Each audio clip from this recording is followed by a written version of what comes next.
Hi there, welcome to Mentoring with Mitch. I'm Paul Mitchell, leadership coach, author and founder of The Human Enterprise. And in this series, we answer the questions that you've sent in regarding leadership at work, at home and in your community.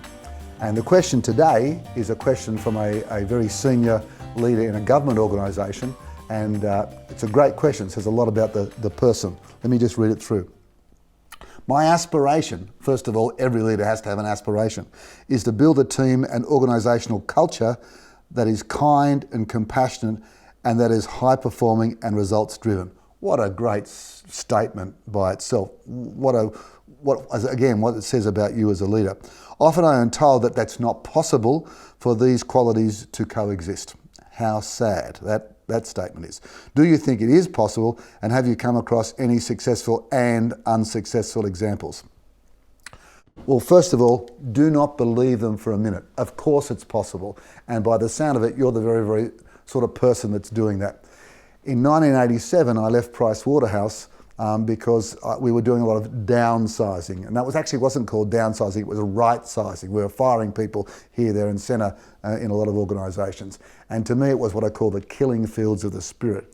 And I made a commitment, there's something wrong here, business has to be better than that. So our whole business is built on this concept of the human enterprise, which is exactly what you're talking about. How do you get great results? That's the enterprise bit, but still be kind and compassionate.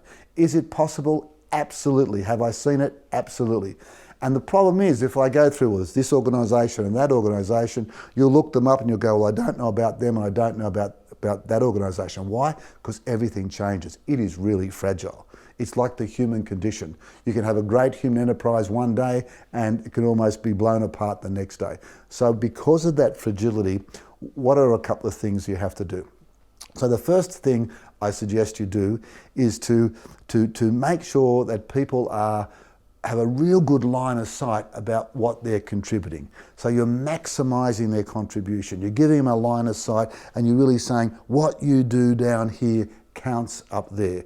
Every small thing you do down there has an impact down there. And because you're in a government organisation, you are serving anyway. But we often forget that service component in a large organisation. So let people know how they are serving. Let people know the difference they're making. That's the first thing. Maximise their contribution to the organisation. And the second thing is to maximise the joy and the satisfaction and the meaning and the growth they're getting. And that means sitting down with them and saying, hey, what's important for you in this role? How can we best support you? I often poo-hoo performance management discussions. I'd love to do away with them in some way. Don't have performance management reviews. What about having engagement reviews? And what's an engagement review is how much do you think you're contributing and how much joy and satisfaction and meaning are you getting in your work? And sure, there's ways of doing that, but I hope that what I'm saying to you now gives you some hope. Yes, there are organisations out there. Yes, you can do it. And put a stake in the ground and make that your leadership mantle, that you are the sort of leader that wants to build a kind and compassionate workplace and actually have fantastic results as well. Because you know what? In the end, if it's just kind and compassionate and there's no results, people will be fired. That ain't too kind and compassionate. Or if it's just results, and people's soul, people's well-being is impacted or not there at all, what's the point of that? So yes, you can truly build a human or the human enterprise. Hey, thanks for watching. I hope that's helped or at least given you a couple of first steps. And if you have questions about leadership at home, leadership at work, or leadership in your community, we would love to hear from you. Please visit mentoringwithmitch.com and we'll get through as many questions as we can. And also subscribe so you make sure you get to hear every episode.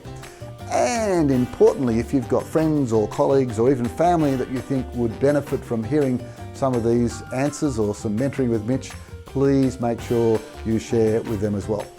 Until next time, find the passion, develop the skills, make the numbers, and make a difference.